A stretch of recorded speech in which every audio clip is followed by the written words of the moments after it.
So we're going to start with a little bit of oil, actually not a little bit, quite a bit, about 3 or 4 tablespoons of oil in a pot. I like to use this openish pot because it just cooks everything very quickly. If you want, you can also use a narrow pot, no problem at all. Okay, so I have my pot going at medium flame. To this, I'm going to add 2 chopped onions, 1 carrot, and 3 cloves of garlic. Now you can add whatever veggies you like to this. No issues at all. Just make sure that you're always using onions because they really help to build up the flavor of this dish. Okay, and 3 cloves of garlic all in together. I'm also going to throw in a little bit of celery here. Around 1.5 tablespoon of finely chopped celery. This is going to add a nice background flavor to your pie. Now it also brings a lot of freshness to the entire dish. Okay, we're just going to saute this till the onions leave out all their water. This way they will develop a lot of flavor. And the carrots anyways have very little water, so they will also leave out whatever is there inside them. The garlic taste will also intensify as we cook this. So as you can see, the onions have started getting a bit of color and they have kind of lost a lot of water. You can actually hear them sizzle. Okay, and that's a good time to add in your chicken wings. Okay, you can also use lamb wings, of course, that will make it like a traditional shepherd's pie. But I am using chicken because we don't eat lamb. So the chicken mince is in. Now we're going to stir this nicely. It's the same deal with the chicken as well. You want it to leave out all its water so that it can intensify in flavor.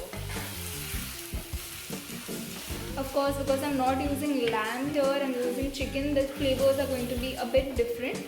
But that doesn't matter because we're going to build up the flavors a little later with few other ingredients. We really work the chicken keema here because that will ensure you have tiny pieces of keema instead of like one lumpy piece.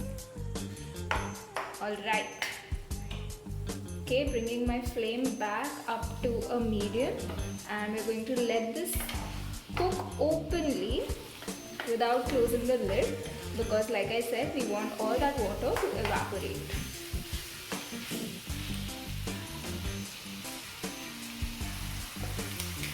At this point of time, I'm also going to add some frozen peas to this. A handful should be enough. I really don't like peas that much if they're not cooked properly.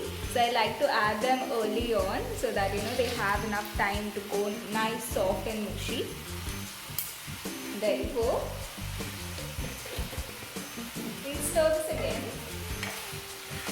making sure that the peas also get enough of the heat to cook through.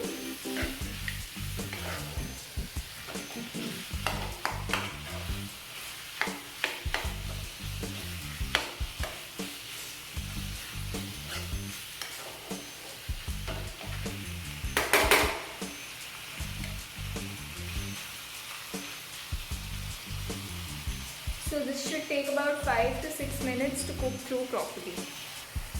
So while the water is evaporating here, let's make our sauce. So by sauce I also mean like a stock base. So I have some demi-glace powder here. Demi-glace is basically a sauce that is made by caramelizing onions and mushrooms together, making them like really brown, adding flour and then water to it.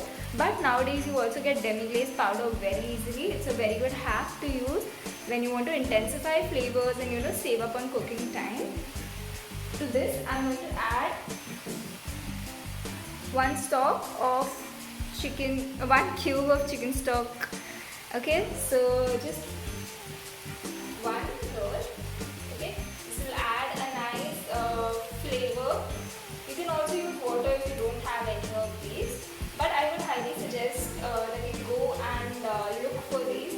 These are easily available on Swiggy, so definitely keep an eye out. Okay, so my stock cube is in the bowl, and so the glaze needs 10 times its weight. So I had around 1 tablespoon, which means I need around 10 tablespoons of water. I'm just going to eyeball it because I also need extra water for the stock. Okay, I'm just going to mix this together. If you want to use the glaze directly, then you have to actually cook it in the pot and everything. But since we're going to anyways cook it with our chicken, I'm not worried about it being raw right now, because anyways we're going to cook it with the chicken, right? So this will add a nice beautiful brown color to your pie, and that's something that you actually want to look forward to. Let's check on our chicken now. Looks like most of the water has evaporated and it has started getting a little bit of color. Okay, we still haven't added any of the seasoning right now because our stock cube and the demi glaze also has a bit of seasoning in it. Okay, so now what I'm going to do is add tomato puree to this. So you can add as much or as little as you like. I'm going to add half a carton. That should be 100 ml. Or you could go for like 2 tomatoes. Okay, you could also omit the tomatoes if you want, no problem. But I like it having like this tomatoey aftertaste. So I like to add tomato puree. Okay, because this puree is anyways like kind of nicely cooked, we don't really need to cook it much. But if you're using chopped tomatoes or homemade tomato puree, definitely go ahead and cook it till it starts leaving out oil. So as you can see, this is already like leaving out oil out here because the water content in tomato puree that comes in a carton is very little. Okay, so make sure again your keema is nice. And so I've added the demi glaze / stock mixture into my keema, and I am just going to let this boil for about 10 to 15 minutes till most of the water evaporates. But I also want like a tiny bit of gravy here.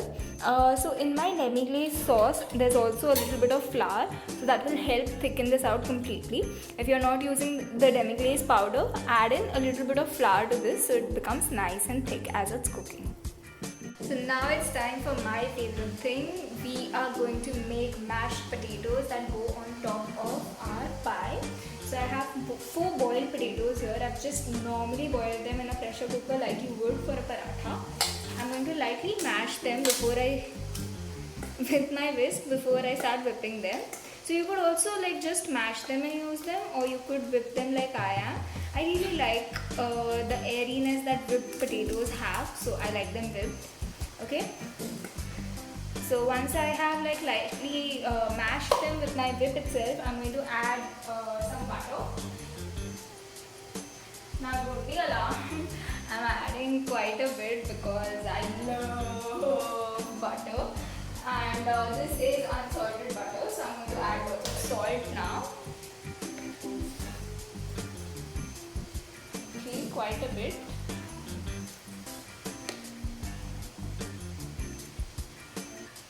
So these were slightly cold. The potatoes have been slightly cold, and the butter is almost at room temperature, but it's a little, hardish. So that's how I like it to be. Now we're going to whip this up. So whip it till it becomes like crumbly. You don't want to over whip this right now. We're going to add some milk to this. Say around 3 tablespoons of milk and 1 egg yolk. So that's the yolk. The yolk will add a nice deep color to your mashed potatoes, and it will also make it like super creamy.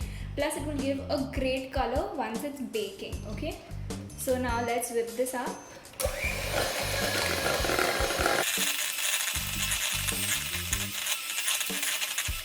And that's it. Your mashed potato is ready. Give it a taste, add whatever seasonings that you like. You can also add a nice pizza mix to this.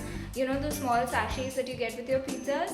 If you still have them, just add one packet. It's going to take your mash to the next level, and then you'll end up eating it as it is. I used to actually eat this in Singapore. In 7-Eleven, you get it for like $1 with a little bit of demi-glace sauce on top, and it is absolutely worth it. Okay, so you can definitely, if you don't want to make the whole pie, you can even try out how to make these mashed potatoes. So let's get back to our mince now. So this is the kind of situation that you're after. You want it to be a little watery. If you make it too dry, because you're going to bake this later, it's going to not be really nice. So I would suggest you leave behind some water. It's nice and shiny, looks amazing, but needs a lot of seasoning. So I'm going in with some dried herbs. Okay, I don't add this in the start because what I have noticed is dried herbs add a lot of flavor very quickly. So they don't need, and they like intensify quite a lot over time. So yeah, I'm not adding much. There was hardly any salt in this, so I'm going ahead and adding lots of salt here. If you want, you can also add a little bit of red chili powder. That's what I'm going to do right now. That will give it a nice kick. And with a dish like this, you really want it to be a little spicy, even if you can't tolerate much spice. So yeah, so that's about half a teaspoon of red chili powder. And now I'm going to mix this.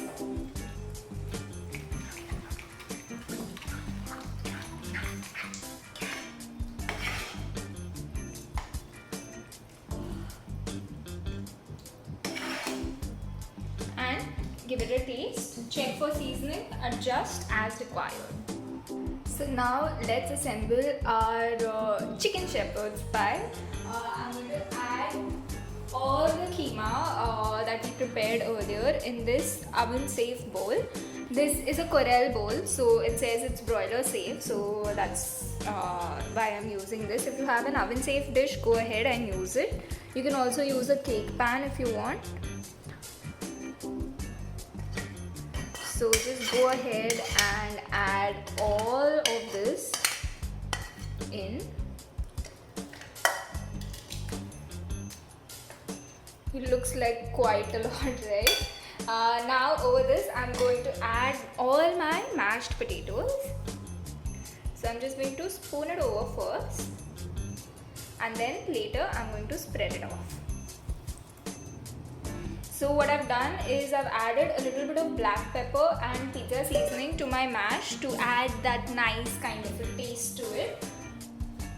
And now using an angled palette knife, I'm just going to spread this out.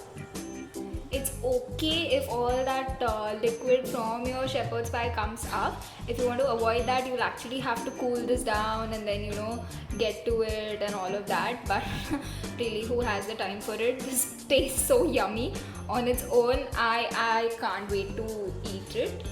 So the reason why we are baking this is because we want the top to go a little crispy. This way it will have a nice texture. It will be nice and soft and yummy in the bottom, and it will be nice and creamy in the center, and on top it will be nice and crispy. Not like potato chips crispy, but yeah, almost there. In case you don't have an oven, don't worry about it. Just crush up some wafers and add it on top. You will be happy with that as well. Alright. So you could be neater. I am not really neat because this is kind of, making me super hungry and impatient. I'm just going to give this a nice kind of a design. So all these little bits that are elevated are going to kind of crunch up because they're going to get all that extra heat from the top, and this is going to help get it a lot of color. Okay. And it's okay, like don't worry about it if your gravy comes up. It's absolutely fine. It's a homemade meal. If you're not serving this at the restaurant, if you want the presentation to be amazing, you can just use a piping bag and pipe the potato mash over your keema. Okay, so now I'm happy with this, but what I'm going to also do is this. This is creating a lot of texture in my mashed potatoes, and I like this. Okay, another thing that I'm going to do is because I have made the gravy a little liquid, I'm going to keep like a hole in the center.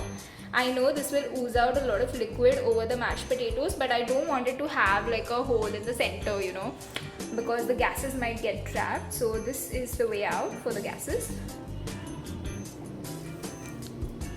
Yeah, and now this is ready to go in the broiler. So at the highest temperature possible, just add it to your broiler and bake this till the top goes nice and golden brown. That's what I'm talking about. Look at that color on top, and because of that hole in the center, it did not overflow anywhere and I did not have any falling anywhere, and it's pretty clean, easy cleanup. So definitely remember to put that hole in the center. And your shepherd's pie made with chicken is ready.